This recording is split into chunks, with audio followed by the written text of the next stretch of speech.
Ladies and gentlemen, we are at episode number 20 of In Full Stride. Yes, it feels like a huge milestone to get to that second decade. The first decade's cool, but we love to keep stacking them on. I'm Carson Gambaro. First remote episode features another guy who does a whole lot of great track commentary. He's a coach and he's even becoming a lawyer now. He is a man of many talents. Hayden Cox, welcome to the show. Thanks for having me, Carson. Looking forward to it. Absolutely. So you literally just went for a run before this. How was that? It was wet, raining outside, but I'm trying to convince myself to go run 6 days a week, which is a lot harder to motivate myself to do than it once was. But thanks for being a little patient with me being a few minutes late getting that running. I'll tell you, if you ever want to get ahead of the game, just move to upstate New York. It's been dry, dry, dry here in September into October, so you don't have to worry about any rain if that demotivates you at all. Honestly, it helps a little bit. So I'm in South Carolina in Greenville, so it's pretty hot and humid most of the year. I just left Texas, so honestly, it feels refreshing here. But the rain obviously helps makes it a little bit more comfortable, and I guess we're kind of in the fall months here, but hmm especially when it's warm and humid out. Is Greenville near the coast at all? Not really. We're about 2 hours up 85 from Atlanta, and about the same distance, honestly, from Charlotte. So we're kind of dead in between those two cities, pretty close to Clemson University, if you're at all familiar. But I Ah, think I want to say it's 3 hours to the coast. Charleston's probably about 3 hours, but don't quote me on that. okay. Well, I think the main point is that you guys are actually, you know, subject to seasonal change with where you are geographically. So I'm sure you'll get to see the full forces of Greenville once the winter rolls around. But hey, we've still got a little bit of time between now and then. Yesterday, in fact, for a lot of my audience members who follow along with high school track, Hayden was on the call for runner space for Great American. How was that yesterday, getting to be a part of one of the biggest high school meets in the country?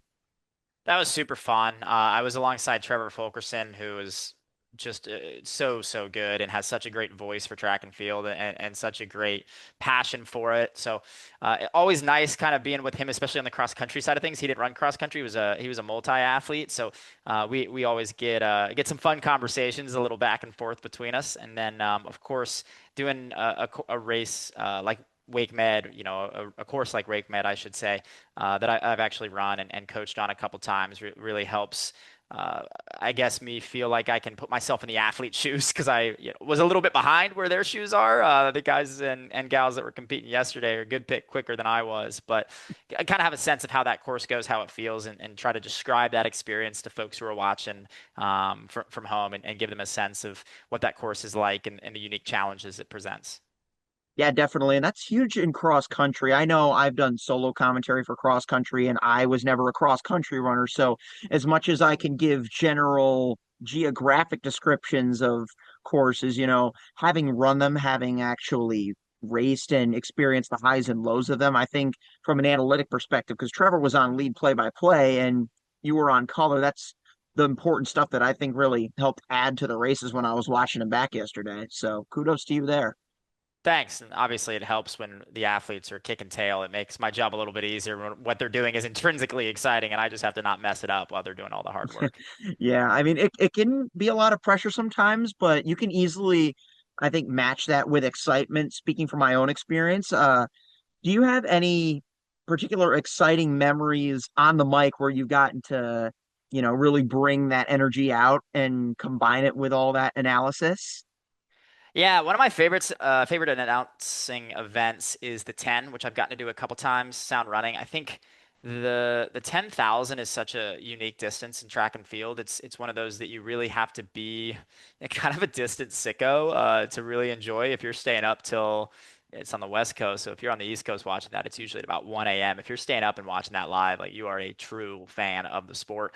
And I've gotten to announce that a couple times. Seeing Nico Young run incredible times. Grant Fisher won the race a couple years ago. That was especially fun. And I think that sometimes if you haven't if you haven't really followed competitive 10,000 meter running at a very high level, it's sometimes just like guys running on a track or ladies running on a track, and you don't really understand the nuance of it. And I think I really enjoy the subtleties of 10,000 meter racing and the different strategies that might be at play, whether you're really trying to push up front or you're trying to chase a standard or you're just trying to sit back and run the fastest time that you can, and how all those dynamics interplay with each other, especially when you have, the race Grant Fisher one was a really memorable one where you had about a dozen guys in the field with 800 meters to go, like very much in contention to win and thinking through like all their different strengths and weaknesses, what got them to that point, not only in the course of the 10,000 meter race, but also like some of those guys are marathoners coming down, some of them are 5,000 meter runners coming up, like those very subtle dynamics and how they all play into each other. I mean, it's a distance nerd's dream. And that's one of the reasons I love announcing that event is because I get to just sit there and do exactly what I'd be doing at home, which is pointing at all the athletes and saying what I think each one of them is trying to do at that particular moment. Hmm. I've definitely watched a few more 10Ks throughout the recent years. I remember my first 10K that I ever called. I perhaps wasn't completely aware of just how many twists and turns could take place in the span of a race that was so long and seemed to this person that's so used to running no more than a lap around the track at a time so mundane. But when you really look deeper into it, it opens the door for so many stories to be told situationally, of course, but even considering all that does and does not happen throughout the race, you still managed to get to a point in that 10 last year where you were full tilt for that last 400 meters, and that just really made the race epic and memorable. I'm glad to hear that. It's super fun. Do you have a favorite like distance or particular thing that you like to announce? So I'm a 400 guy, and I feel like every time I watch a 400, it feels natural to me. But if I'm being honest, the 800 has brought out the most energy from me. I have only run a select few 800s in my life, but just the unpredictability of the event, there's almost nothing ever guaranteed in an 800. And almost like a 10K, but in a far different nature, it can take so many different shapes. It's not just purely fast or tactical. There's a lot of in betweens with the 800, and it really opens the door for a lot of athletes that, like, let's say if I'm announcing a girls 800 at the high school level, there's this girl that runs 215 in a sea of girls with maybe season bests in the lower 210s, but personal bests in the sub 210s. But just with the perfect being in the right place at the right time, she can find that slingshot and opportunity and come away with the win. And that's just the type of stuff that gets me excited. It's always fun when an underdog wins. You always that's the beauty of announcing though is we get to win no matter what, right? Whoever happens to win, we get to be excited for them. Hmm. But as far as the whole 10K goes, one thing I really appreciate about the Olympics YouTube channel is that they have the full replays of the 10K. See, the tough thing about being American distance fans is that you need to have the Peacock World feed pulled up in order to get an unobstructed view of a race that you care about so deeply. Because if you just watch the national television version, there's going to be at least two or three commercial breaks or cutaways to field events, which are of course fine because you've got a bet it's track and field. But having watched those full Olympic races, I think that's really one thing that's been eye-opening to me about just how yo-yo-y a 10K can really get. Yeah, it's one of those, it's like reading a book and then skipping chapters in the middle. Like, of course, you're going to be confused by the ending if you didn't read a couple chapters in the middle. So, I understand that there's production reasons for not just running 28 minutes continuously. You got to get those commercials in somewhere. But if it were up to me and money was unlimited, we would definitely not have a break in the action. Now, transitioning, you have obviously showcased a lot of your passion thus far for distances and the intricacies we talked about with cross country, but where we are at this time of year, it's interesting because the main World Athletics track season is over, but there's still a whole lot happening in the running world because it truly is a 365-day sport. So, for you, let's say if you're putting it out there to a prospective athlete who wants to join Railroad Athletics, which I may or may not have yet to mention is your coaching entity. If you're going to put it out there to a prospective runner who's looking for a private coach, how do you welcome them in this time where they can turn in so many different directions? Yeah, I think that's the beauty of our sport is there's always something to do, which can sometimes become a challenge as well if you're trying to race year round. That's obviously not always the most conducive way to participate in the sport. It might be fun for us observers and announcers, but it is a year-round sport. So, I mean, the first question I ask every athlete is what do they want to do, right? And I think I work with a lot of post-collegiate athletes and adults, so they generally have a pretty good idea. And I think up to a certain level that is decided for you, right? And we're talking about high school athletes. If you're a high school athlete, you are almost certainly running cross country in the fall, depending on where you live. I know you're up in New York. You're probably running indoor track in the winter. In New York, down in South Carolina, we're not really doing indoor track, at least on the distance side. Some of the sprinters do. And then obviously you have outdoor track in the spring, and then the summer is kind of are you training for cross country, or are you maybe doing some of these big, shoe brand meets, that sort of thing. For the athlete, it just depends. I mean, I've got folks right now who are getting ready for the Indianapolis Marathon, which is in about 4 to 5 weeks, and they're going to try to qualify for the Olympic trials. But 6 weeks ago, maybe 8 weeks ago, I'm losing track of time. I was at the U.S. Outdoor Championships for track and field. So sometimes that can be a challenge for me because I've got athletes that are active at all times of the year. I don't want them to be active at all times of the year. I want them to take rest and maybe let's say this race at Indianapolis. We're gonna have this big race in Indianapolis, and I guarantee every single one of those athletes we're gonna shut them down for about a month. Maybe they'll do a little bit of running and exercising, but not real training for a month to kind of get that break, if you will, from a long build. But when they finish up, then I'm certainly gonna have folks that want to run USA cross country in December, and then I'm gonna have folks that want to run indoor through December to February, and then outdoor. So it's kind of a revolving door. But really, it depends on the athlete and what they want. And then there's so many different paths, right? So it's really what's exciting for the athlete, what's going to keep them motivated. And at the end of the day, that's what's the most important. Yeah. Can you think of any real ways that you've felt that almost return on investment for yourself when you see those athletes applying those principles of what you give them when they ask you how can they get what they want, I suppose, if that makes sense? In terms of like how they're training for a particular race or what kind of Either that or just results that stick out to you on your coaching journey thus far. I think that's what I was meaning to say there that I somehow managed to butcher. no, all good. I was probably not listening well enough. So I mean, to me, the biggest moments are the ones where we overcome the most obstacles. And sometimes that's frustrating at the time, right? Like maybe you had low iron, or you're coming back from an injury, or I've worked with a handful of athletes that had previous coaches that were, let's just say, not the right fit, and not particularly encouraging of their goals. And the first step, I think, for every athlete, from my perspective, is to get to know that athlete and to build a trusting relationship. And I think once we've built that trust, that's where we can really start accomplishing things. And oftentimes, I'm trying to build trust while I'm also trying to learn about them and also trying to overcome these obstacles all at the same time, which becomes a challenge. But I mean, dialing in a particular moment. The first one that comes to mind is Alyssa Bloomquist, an athlete I coach who's actually here in town. I see her probably every other week. She's got 2 kids and a busy job, so I don't see her too much. But coached her remotely for a while. But forget how I got connected to her, but there was a long period of time where we were basically just chatting on the phone about running once every couple weeks. I wasn't coaching her yet. She was at the time, I think she was 32, 33. She'd already qualified for the Olympic trials, once at Clemson, right after Clemson when she was a steeplechaser, and then once in the marathon. But she had run, I think 241 was her original PR. And if you recall, there was a pretty big drop to, I think it's actually 242. And then there was a pretty big drop to the Olympic trial standard, the last time round in Orlando, to 237. So a lot of women especially were going, oh my gosh, like that is a big jump. I ran at the Olympic trials last time, but I don't know if I can get to that next one. And for her especially, she's now, looking at her life of, well, I ran 242. I think it's 242, 241. Don't quote me. Low 240s. But I don't know how the heck am I going to break So 237 nowhere next. near 237. Yeah. Yeah, and she's got 2 kids. She's got a job. She we'll say 2.5 kids with her husband as well.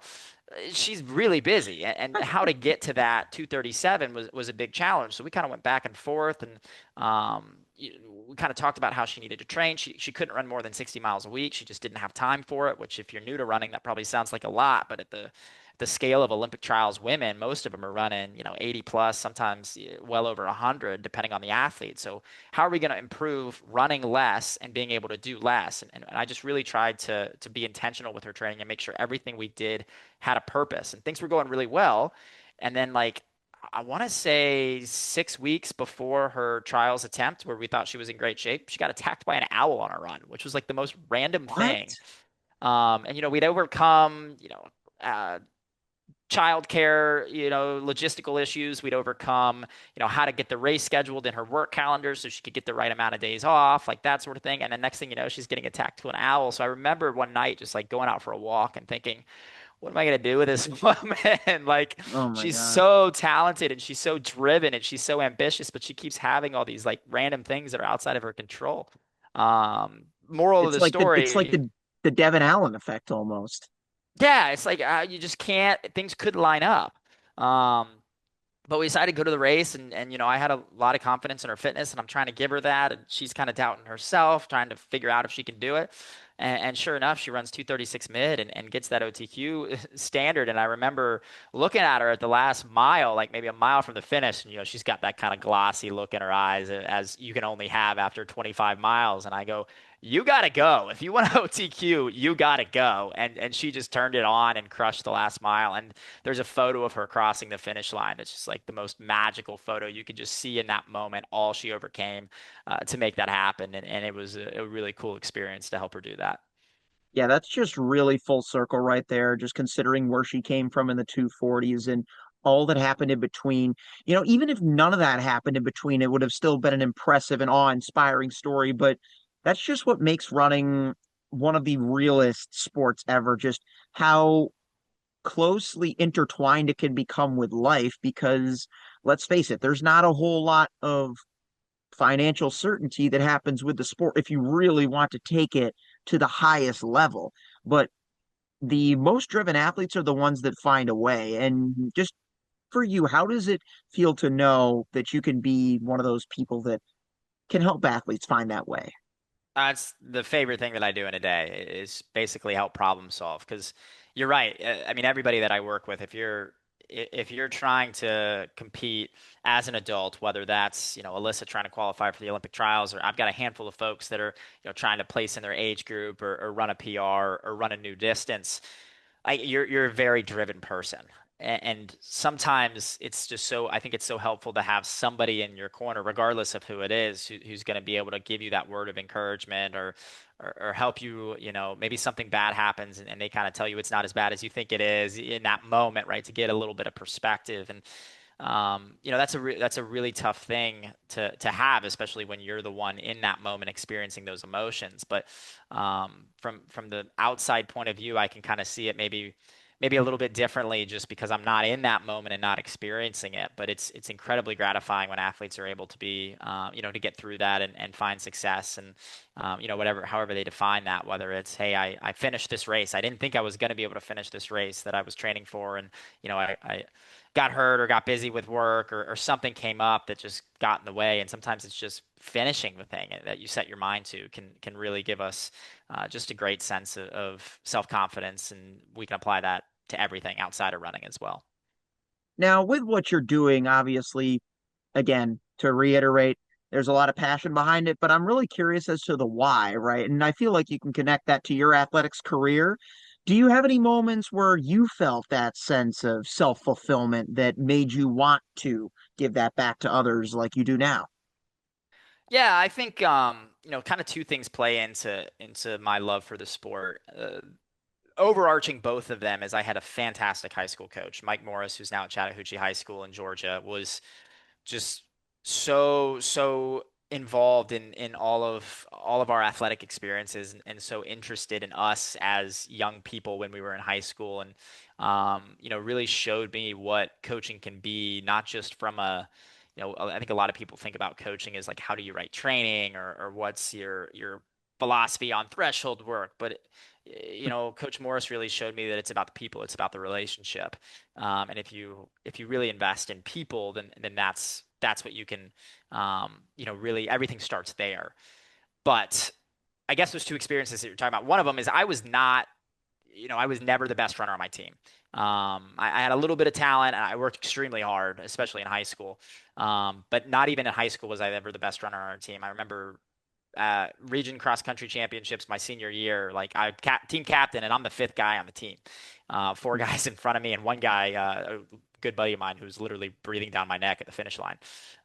Definitely wasn't the best guy on the team in college. I was the worst guy on the team my 4 years of college. But I always had a spot, and I think that was really important to me. That I was as important, maybe not from a scoring perspective, but from an emotional perspective, I felt like I was as important of a member of the team as anybody else. And I felt like oftentimes like I was fighting to be given a chance, and I never want other athletes to feel like that. I want every athlete to feel like, they're an integral member of the team, regardless of what they're trying to accomplish. That really we're there to help them with their goals rather than the other way around.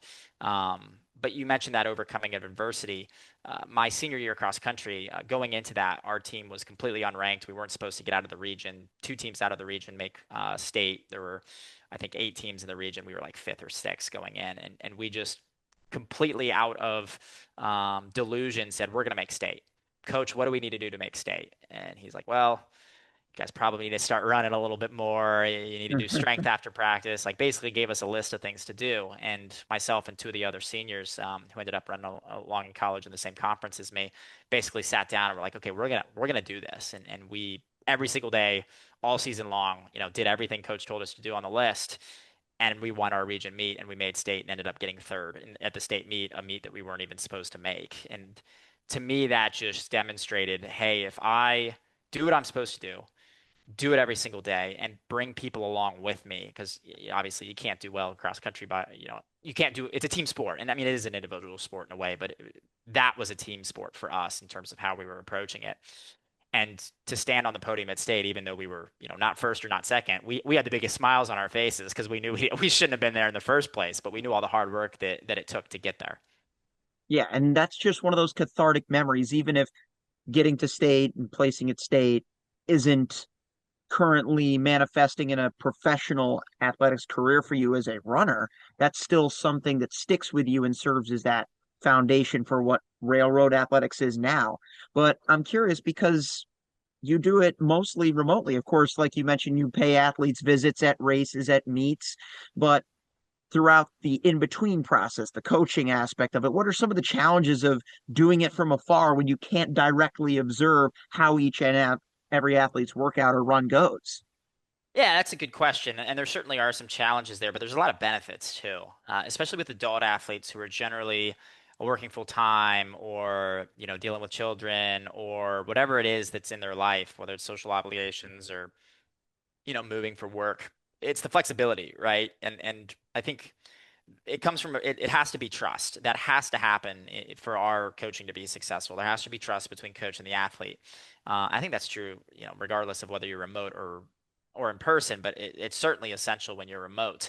But it gives the athletes the flexibility to have a lot more control because we're not meeting at practice 5 days a week. They don't have to, let's say we have a workout, like in college, you have a workout scheduled for Wednesday and the whole team's scheduled to work out on Wednesday, but you woke up Wednesday morning and you got a little bit of a cough. Like in college, you're going to go do that workout, and maybe it ends up getting you sick for a week or two because it was a little over the top. But now we have the flexibility of like, you're not meeting anybody. Sleep in. Don't run that day. Push the workout the next day, or don't even do it at all that week. We want to do what's best for you in that given moment. Now, obviously, that creates the reverse challenge of I feel like oftentimes I'm a translator. An athlete tells me one thing, and I have to kind of think about what that means. And one of the ways I Mm-hmm. really think about this is from an effort scale. I do a lot with rated perceived exertion, so 1 through 10. Um, RPE, yes. yeah. I mean, I know we have all these like lactate tests, lactate monitors, and we've got basically, space shuttles on our wrist with our watches. But I think our internal sense of how we feel is still so important because at some point you're going to be in a race and you're going to have to react to a move, and your watch might not have all the data, and you're going to have to know within yourself what you're capable of. So I do a lot of that in practice because I think that's crucial for being able to get to that race moment and make that right decision.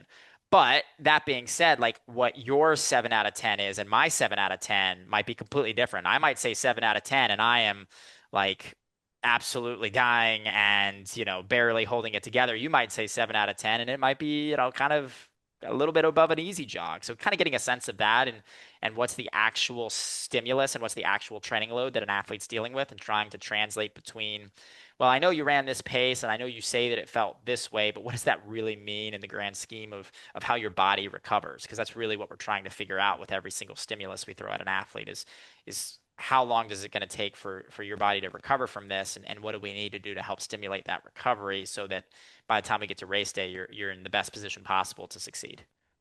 I think no matter what type of fitness you're doing, whether it be lifting or running, I've learned in recent times that recovery is really what can make or break an athlete's training cycle. Because, I mean, shoot, there used to be times where I think I need to hammer myself with like sprint workouts almost every day if I really wanted to achieve my goals. But then I realized, okay, this stuff is actually kind of taxing on my body. And same with like if I'm trying to lift heavy. I mean, I remember when I was first learning how to lift, I would literally try and max out on bench press every day. And I was wondering why I couldn't get to 135, which is a 45 on each side, to save my life.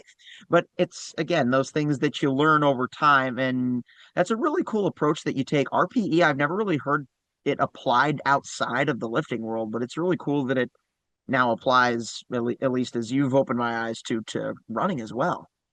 Yeah, we still use like threshold and tempo, but realistically, most people who use threshold without having lactate testing and without really getting number, we're guessing. We're completely guessing on what threshold pace is. And I think there is advantage to running threshold pace, but then you have to work backwards of, okay, yes, there's benefit to running threshold pace, but what are the inputs and how are we deciding what that pace is? Because unless you're testing blood lactate, you're not getting to that number. And even if you are, like people's lactate tolerances vary. So, even though you and I might be running at the same, 3.5 millimoles, for example, like that we both have different physiological responses to that. It might be close, but really working off individuals' own internal sense of their, their effort level, I have found to be very, very helpful with athletes ranging from 800 meters to the marathon.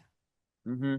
So before we move on to that other aspect of you that I mentioned off the top, the legal aspect, if you will, just let us know where we can find out more about railroad athletics.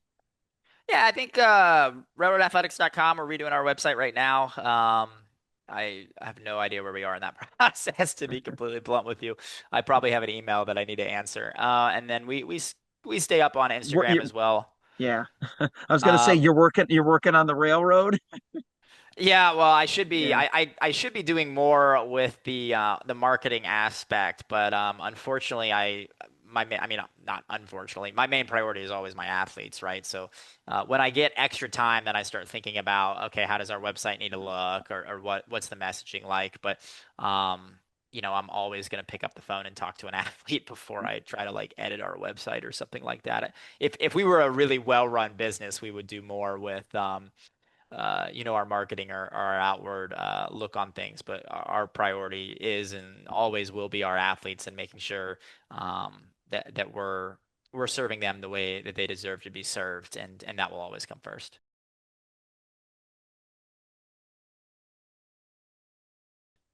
Well, myself and all of our beloved fans here at In Full Stride can cut you plenty of slack because, like you said before, sometimes there's those things that need to take a back seat. And if something more important gets sacrificed in favor of something less important and pressing, then that's where you can find yourself in a less than ideal situation. So kudos to you on prioritizing your athletes. Road Athletics, they prioritize their athletes. Go check them out at all the important sites and spots.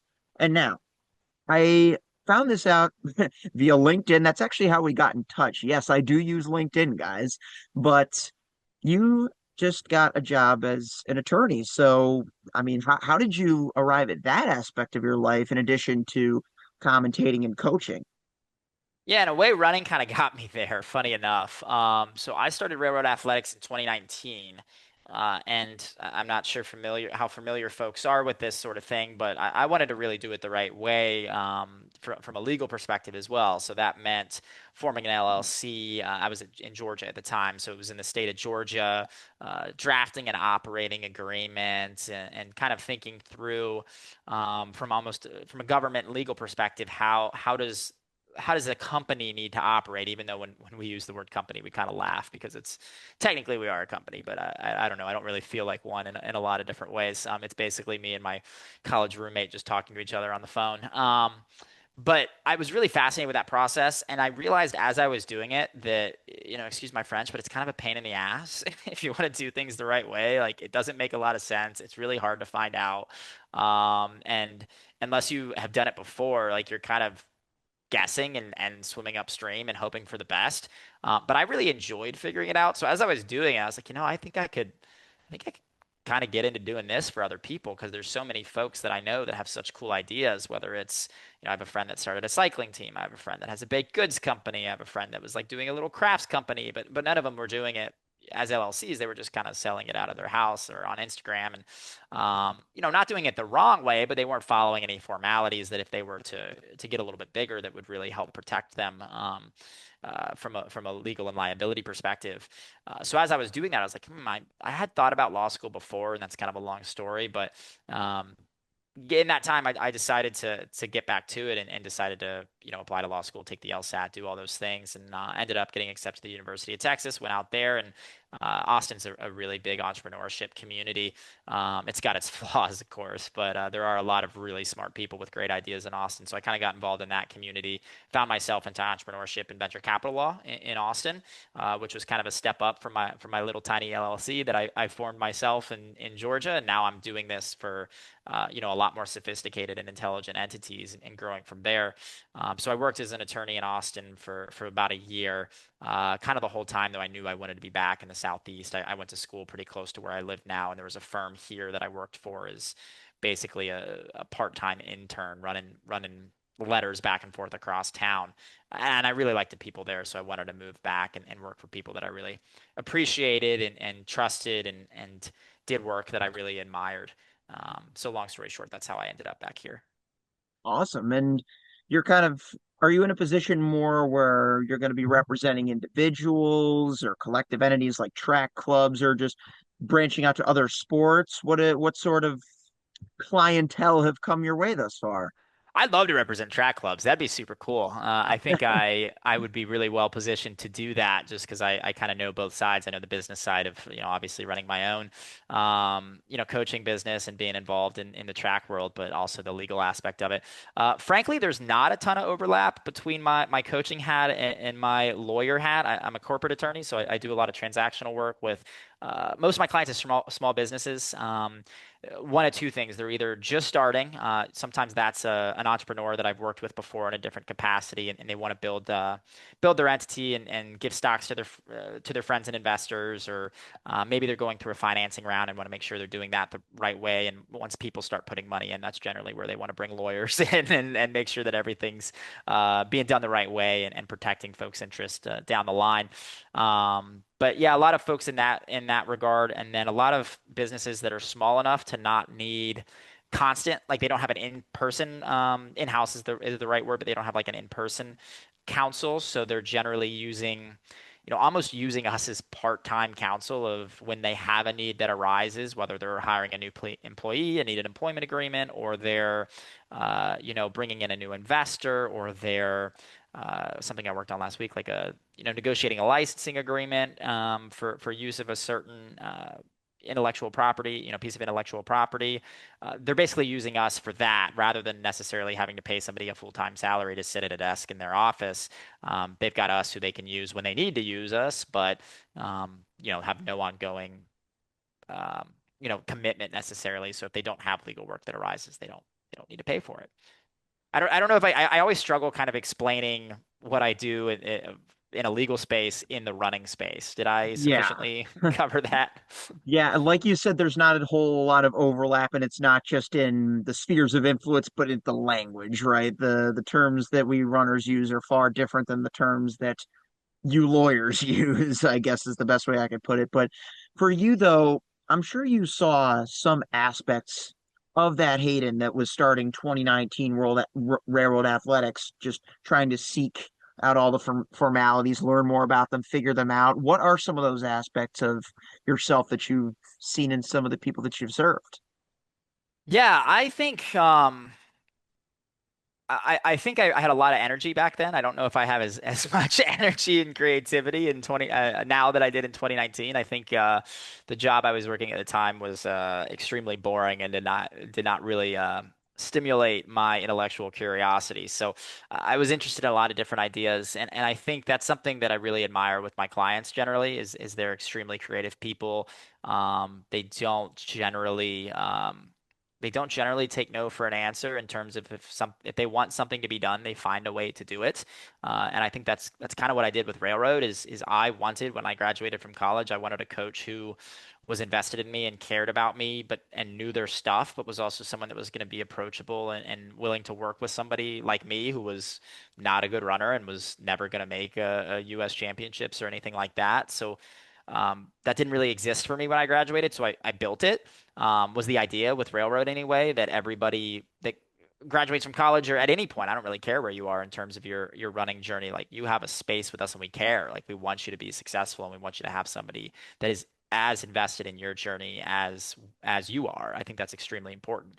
Um, yeah, so I think the clients that I work with at the law firm are very similar to that. They saw a problem, they saw something that they didn't like, either sometimes in a selfish way, like they wanted it for themselves. So they realized, hey, if I want this and it doesn't really exist and I can't find it, like why don't I build it so that other people have it as well? And that manifests in all sorts of different ways in various industries. But I think that's kind of the the the common thread, if you will, that connects, I think, all of us.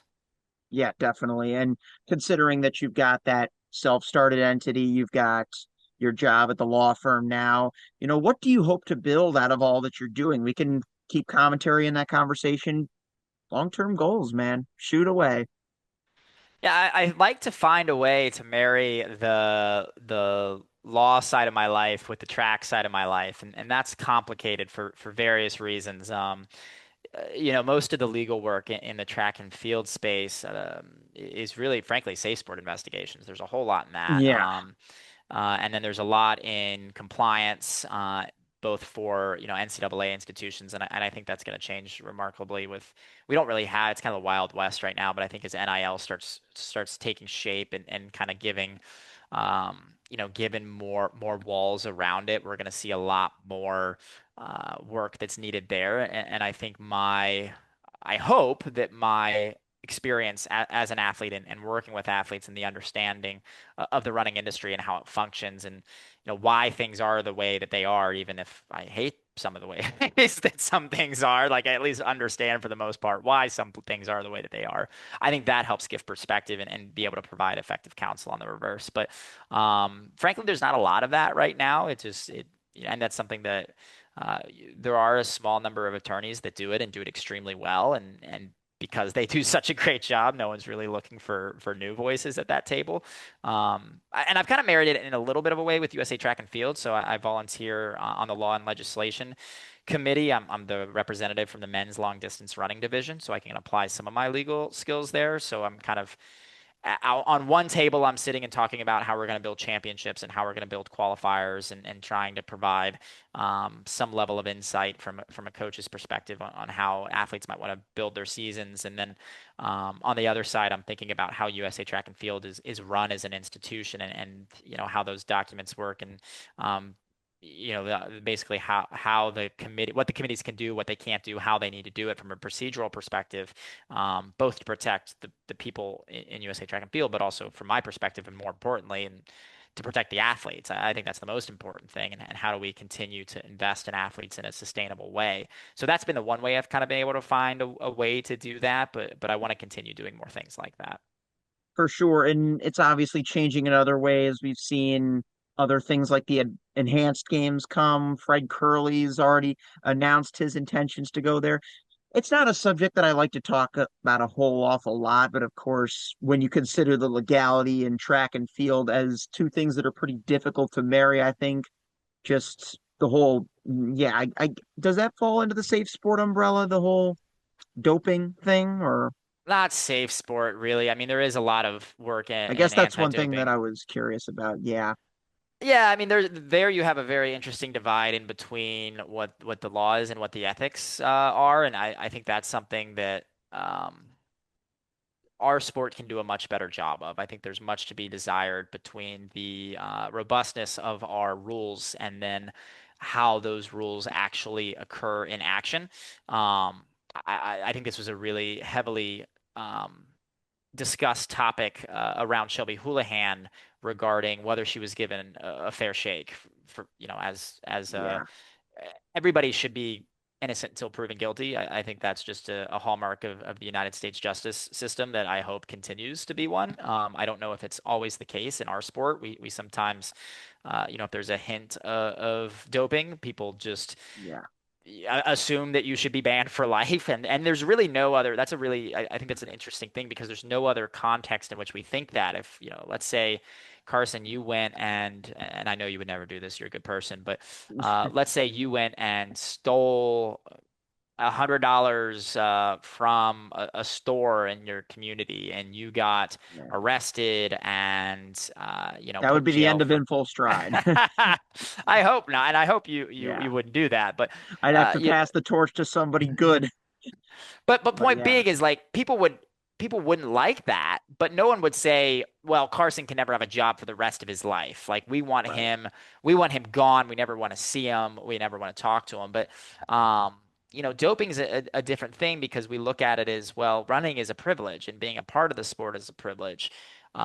So we want to make sure that the infrastructure with which we're judging these folks is robust, and it often isn't. And I think that was a major critique in Shelby Houlihan's case, that in theory, the process that she should have had in order to protect any athlete, not just her, but any athlete, to make sure that if you are served a ban, that it is, you have really gone through the process to, as much as we can, be sure that you actually broke the rule. Um, Now, whether or not she broke the rule is a different conversation, but every athlete, regardless of where they stand, should be given a fair shake. Now, on the reverse side of that, my opinion is that if you have cheated the system, like that is a huge issue. And somebody like Fred Curley, like, he, in my opinion, if he is going to, announce that he is taking drugs and trying to participate in an event that is the antithesis of everything we stand for in track and field, or at least everything that I think we should stand for, like, he should never participate in another, United States professional track event ever again. I think that's absurd and ridiculous. It's hard enough to maintain a clean sport when incentives are aligned, and then when you start aligning incentives to support dopers, like, I think that's disgusting, and it really harms the clean athletes, the athletes that do it right, that want to protect their bodies. And I think the whole point of sport is to demonstrate health and wellness. And if we're finding artificial means to do that, that's, I think, extremely problematic for a handful of reasons. There's definitely a number of factors to consider, but all good points that you raise. Again, from the ethics perspective, because there's always that balance that you want to strike between what the law says and perhaps what the law doesn't explicitly say, but ideally would say. But for Shelby, I'm really glad you brought up Shelby Houlihan because I believe, if I'm not mistaken, you called her first race back, did you not? No, I didn't announce it, but I was Or there. I was in Arkansas coaching Krissy, who ended up oh, that pacing wasn't that her. race. It was the BU was it Scarlet Bill and White or Grove. was it Terrier Classic? I think you called that 1500 Oh, you're race. right. I did Or was it announce the it. 420? It was the 420 mile. Yeah, the I did 424 mile. announce that. You're right. I totally I forgot don't have about the that. time memorized, but I was thinking about her Arkansas race. I do remember hearing your voice on that call. And I remember there was a lot of firestorm in the comments section because there was a lot of that, unwelcomingness to her return to the sport after she had served her 6-year suspension. Yeah, I think that brings up an interesting point that I was really struggling with as an announcer there, because you want to call the race honestly, you always do, but at the same time, I had no involvement in her case with Dusada and Wada, and I don't know. Frankly, I don't know. So it's not my place to judge one way or the other. It's others to judge, and it's my, I always look at announcing as I am always trying to be positive. I'll critique Yeah. people here and there, especially at the professional level. If somebody's making a move, like I think I gave Graham Blank some crap at the I, 10 I for did doing a lot of I, the. I did the opposite at BU opener when the trailers didn't move out of Graham Blank's way when he was trying to. Well, Well, that you should. he did Yeah. break 13, but he missed Nico's collegiate indoor record. But yeah, back to what you were saying about the 10. Well, I'll give like a little bit of, from a Yeah, tactical perspective. I think I said something about Graham, leading a few more laps than I would have liked. And funny enough, I ran into his dad at USA's and he made a comment about that. But I stand by it. Like if Graham, Graham kind of had that, he needed to push the pace. He wanted to, yeah, hit the world championship standard. But back to the Shelby thing, like. I know Shelby. I've run into her a couple times, and we need to remember. I think two things we need to remember. One, like just because I think something about Shelby Houlihan, or somebody watching the race thinks something about Shelby Houlihan, like that doesn't give us. I don't think that gives me the right as the announcer to commentate on things I don't know about. Right? I have no clue whether she took something she was not supposed to or whether she didn't. So why would I ever say something like that on air? And just because people can say whatever they like, but I, as an announcer in a professional setting, am certainly not going to do that. I'm going to call the race. That's what I've been hired right. to say. And I think I said something of like she is back from a 4-year doping ban, and that's Yeah, a true statement. Um, and as I'll far I'll as you st can you know go. that's fair enough. But the other thing that I think is really important, especially in Shelby's case, that I think about a lot is she's still a human being, and whether or not we think that she should serve a lifetime ban or whatever you think the rules should be. The facts are that she was given a ban and told to serve that ban. She served that ban and then she's back. Like she has done at least, whether you think she committed the offense or not is irrelevant. She has done everything procedurally that she was supposed to do. Now, you can go advocate for lifetime bans if that's something that you believe in.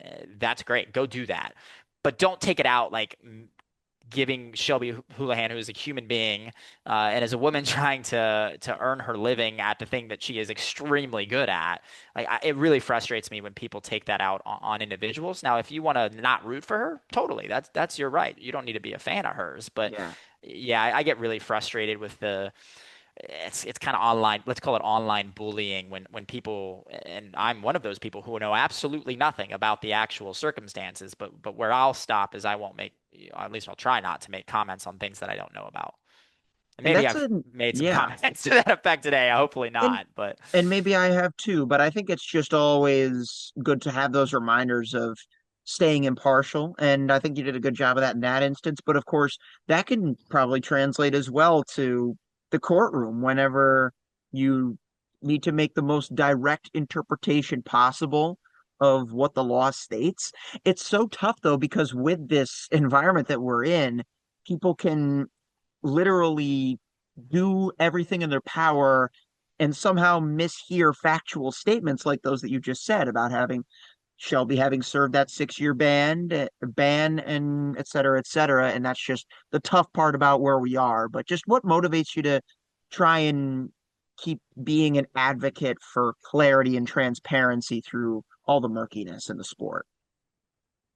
I think the communication aspect of it is key, and I think uh, two things. One, it goes back to the trust that we talked about. There's some of that on an individual basis. So when you're coaching an athlete, building that trust with an athlete individually, but I think as a community of runners, like I think we need to acknowledge that this is a hard sport. There's not a lot of money in it, right? I mean, unless you're at the very top levels, you're probably doing this because you love it. And I think that's the point I wish we would all start with. No matter if you're about to make fun of announcers, which I see all the time, and I've definitely gotten my fair I, share of as of have I, my criticism. friend, as have I. But I think we start with, hey, if you don't like something that somebody's doing in the sport, two things. First, start with the assumption that they're doing it because they love it. Because if we were out here to make money, we're in the wrong business. We need to get the heck out of this sport, go, to college football or something else. So start with that assumption. And the second is if you don't like something, try to fix it. Don't ask somebody else to go fix it. This is something that I had a long conversation with Jesse Williams at Sound Running about a couple years ago.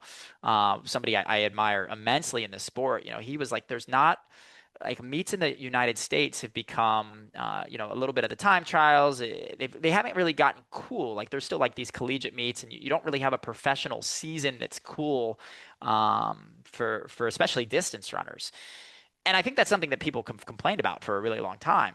But what Jesse did was he went out and tried to fix it. He's built meets. He's talked to athletes. He said, "What do you guys want? How can I build a meet that athletes are going to want to come to? Let me start there, and then on the second part, let me go. Okay, now once I have these athletes and have built the meet in a way that the athletes are interested in doing this year after year, now how do I make it appeal to fans? Whether that's putting it on Flow Track or Runner Space or whatever it might be, or having admission so people can come and having food trucks and having a festival atmosphere. He's continuing to try different things, and some things work and some things don't, but the point is he's trying, and he's willing to make mistakes, and I think that's something that we all need to be willing to do, is make those mistakes and try something, rather than, I think a lot of folks in our sport just sit back in their lounge chairs, if you will, and say, well, Carson sucks because of this and Hayden sucks because of that. It's like, okay, great, do better, like, or Your at least turn. try. Yeah, yeah. I'm not the best announcer in the world. There's a lot of folks that I really look up to, but I when I was in college, there were a lot of announcers that I listened to that I really got frustrated with for various reasons. Some of them were fantastic, don't get me wrong, but then I went, okay, I need to go do that. If I'm going to complain about it, like, I need to go, put myself in the shoes. And I have gained an immense amount of respect for some of those folks for the amount of research that they have to put in. Like, you think that we're just given piles of research about every meet. No, we are spending hours and hours and hours on mile split to try to research, the 50th person at the BU 5K, because you never know who's going to win the dang thing. But until you're in those shoes, you can't appreciate it. So trying to assume that people are in there for the right reason, and then B, if you have a problem with the sport in some way, do something about it. If you can see the problem, great. Like, be part of the solution as well. Yeah, and I appreciate that you mentioned the love for the sport. I think I, in some sense or another, mention that every episode of this podcast, but I think that's just ultimately the theme. It's important to remind ourselves of why we're here and why we'll be here for as long as the future upholds, I suppose. I think that's a good place to wrap it for tonight, Hayden. I really enjoyed our conversation, man. We only just connected a few weeks ago and we just spat about track for like 50 minutes right there. That was pretty fun. That's how it goes, man. Well, I really appreciate it. Hopefully, we didn't say anything too controversial. We definitely covered some more arguable ground, and I'm We sure I have some opinions on there that others will Yeah. disagree with, and that's okay. That's what the dislike button's for. But leave a like if you did enjoy. Leave your comments down below. Of course, we got to get our hands a little bit dirty as we go into the deeper stages of this show. But I definitely look forward to connecting with you, hopefully in person at a meet. And like I said to you when we first got on the phone, we have got to do a broadcast together. I'd be looking forward to that. So I'm Yeah. I'm doing a lot of stuff with Runner Space, so maybe we can make that happen there. But I'm looking forward to Yeah. it, Carson. Might have to cross enemy lines because I do a lot of stuff with mile split and flow track. But hey, we are all friends at the end of the day. And thank you to all my friends that tuned in and made it here. Make sure to check out the links down below in the description to learn more about railroad athletics and Hayden himself. And I'll see you guys next time. Peace.